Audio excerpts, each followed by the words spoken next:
Greetings, YouTube. Today the aesthetic is sweat hood, and cat. So last week's video, where I talked about a trekking kit I had seen on the Townsend channel, because he deals with 18th century uh,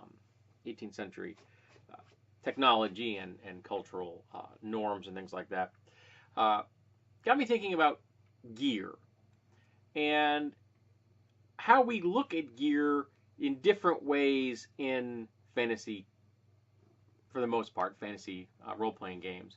Uh, and there's the classic things that, ah, yes, I just lifted the cat and moved her away in the hopes that that didn't just screw up, because she was standing on my keyboard. So let's hope that worked. That was no fun. Alrighty, so let's look at the ways that we look at gear through the lens of classic fantasy role-playing games such as D&D and Pathfinder. Now remember, I've been playing this since 1978, so I grew up on AD&D, the first edition. And back then, some of the gear that we thought was the absolute and utter ubiquitous things that everybody should carry makes very little sense now. For example, 10-foot poles. You ever move a 10-foot pole around? Now I realize that for some strange reason, all dungeon hallways were 10 feet wide back in the first edition, just like all rounds, combat rounds, were a minute long, which seems so bloody weird now when you think about it. But a 10-foot pole is a big pole. It's very large and it's very cumbersome. A far more useful pole would be like a 5-foot staff. That's a reasonable length to carry around. And I think, realistically, one of the more useful things that you can use it for, because it helps you steady. You can reach for things, you can move things, poke things, you can check floors and walls and move cobwebs out of the way. And if someone needs some assistance to get over a short chasm, you can use the pole to help pull them across, that kind of thing. You can use it as a bar to pull yourself up in a tree branch. There's lots of things you can use a 5-foot staff for. They are one of the most useful pieces of equipment in any kind of a fantasy setting, and there's a reason that they were useful on the road for travelers throughout history. And if you think about it as gear that everybody seemed to have, we all carried a dagger. Daggers aren't all that useful except in combat. Do you know what's far more useful? One of these. This is a puko. It's a knife. It's got no guard. It's not for combat. It's for camp work. It's for food prep. It's for maintaining gear. And in a pinch, you can in fact use it in combat. But it is primarily a tool that you hang on your belt. So that you have something that will help you get through the day. And I consider this to be the most important piece of gear that every character should carry. But it doesn't really seem to show up much in the usefulness of play. I mean, think about when's the last time that your character needed to grab a knife for something? Some of this is because the granularity of the game isn't that fine, perhaps. So it just kind of assumed that when people say, we camp for the night, that you're using your knife all the time. But there should be a penalty against someone doing daily tasks, I think, if they don't have a knife. It should be far more difficult to set up a camp and keep yourself comfortable and safe if you don't have one. And on the other end of the scale, if you have a knife, say a hand axe, a tomahawk, and a flint and steel, a skilled outdoors person can make themselves comfortable in almost any terrain. The ability to get cordage or have cordage available, some kind of line, twine, rope, things like that, would also be a big bonus to that. But there are ways of making cordage in the field. It can be done if you know what you're doing. I don't. I've seen how to do it. I've never done it myself. My knot skills are also what you would call amateur at best. My wife knows far more about knots than I do. A piece of gear that I always thought was kind of interesting to carry around would be a crowbar. And I had characters who carry crowbars around. They're short, they're heavier, but they allow you to do things that you can't do with any other kind of tool. They make a decent backup hammer in case you need to drive tent stakes. Um, they make a decent backup light mace. Maybe even if it's a longer one, maybe even a heavy mace. Um, and they're just really useful tools to keep around. But again, for the most part, that isn't shown often unless you're doing something with a GM who pays attention to these kind of things. A GM that says, okay, you want to move that thing? You got any tools to do it with? Because if you don't, it's going to be really hard to move that thing. Whether that thing's a rock or opening a door or prying open a chest or trying to break a chain. If you got a crowbar, well, things just got a whole lot easier.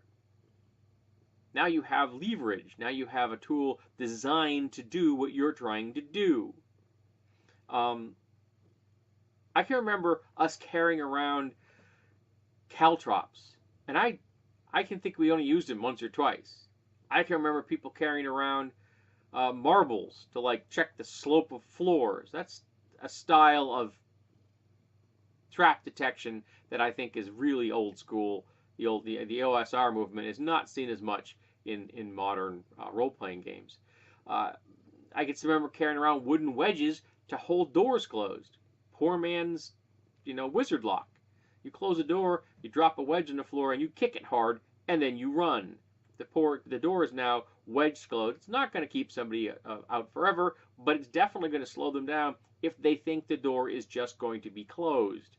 And it suddenly isn't. That's going to slow them down. Might give you the edge.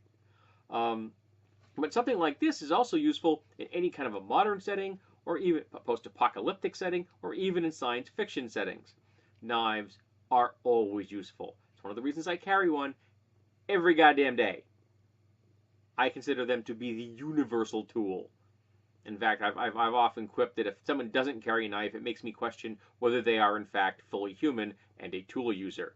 This is the tool you need to carry with you to prove, in my mind, that you are in fact a tool user.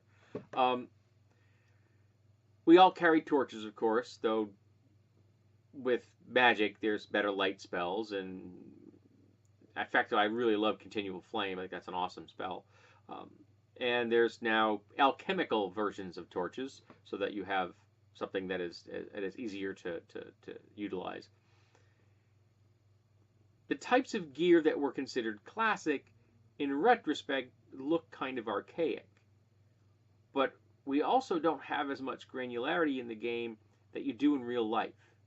So you lack one of these in the wilderness, you're going to die. It's going to be really hard to survive without one of these, unless you know how to flint knap and you happen to be in an area where there's the right resources so that you can flint knap. Primitive Technology channel here on YouTube is wonderful, and it shows a guy who has all the prerequisite skills to survive with nothing. Just his body in the wilderness of Australia. I think it's Australia. Just astounding stuff. But your average person, even your average skilled outdoorsman, someone who does bushcraft as a hobby, who's trained in survival, is gonna want one of these. Not a dagger, but a knife. This, or a modern bayonet, or there are numerous knives out there designed for people that do bushcraft, or military blades that can double. But you want something that's designed for general purpose use and not combat. Because straight up combat knives are not great. You double-edged knife, you can't do as much with a double-edged knife as you can with a single-edged knife when it comes to preparing and surviving, and preparing foods and surviving in the wilderness. You just can't. You want to be able to bear down on the back of that blade for batoning and for scraping and for cutting and things like that. You can't do that if you have a knife that's got a double edge. Though a double-edged knife may be better good at drilling holes in wood, who knows. But these are the kind of pieces of equipment that I think that we overlook. We overlook bedrolls, for example. We talked about those in the trekking video. Bedrolls are really important. A tarp and a bedroll and the basic tools I've discussed here, and you can survive in the wilderness. And these things are useful in dungeons as well. A tarp is a useful object. You can use it to collect water. You can use it to provide shelter. You can use it to create camouflage. A tarp, if used by someone that knows what they're doing, can really give you the edge at both survival in the wilderness and survival as an adventurer. So let's talk about the kind of gear we think you should carry, why it doesn't seem to play as much of a role as maybe it should, and the kind of gear that was always considered to be absolutely, utterly required for adventurers, and in retrospect, probably wasn't as useful as people think it was. Come on, cat, do not sit right there. Come on. Yeah, sorry. My cat is getting older. She's 20, and sometimes she is difficult to deal with on a keyboard. So let's talk about that kind of gear, and let's not forget my favorite piece of gear in AD&D or Pathfinder: the ultimate, literal Swiss Army knife, the Rod of Lordly Might. I would love to own one of those things. That thing can do so much. It is so unbelievably cool and useful. And the fact that every character in every game doesn't have one as soon as they can acquire one has always baffled me. I know that no matter what class of character I were to play, I would have one of those things. It is just so darn handy. Who needs to start a fire? You've got your Rod of Lordly Might. Flaming sword. Fire's already going. Just so darn handy. It is such a cool thing. Whoever designed that, and I don't know who designed that. If anybody out there knows who designed the Rod of Lordly Might for D&D, I would love to send them a thank you note because they richly deserve it. It is so darn cool. So let's discuss equipment, things that we always thought we needed and then we didn't, things that we think we need and don't seem to show up much, and things that you think would be practical from the real world, admittedly low-tech real world, that maybe don't show up in games as much as they should. And, of course, don't forget to always have your cat.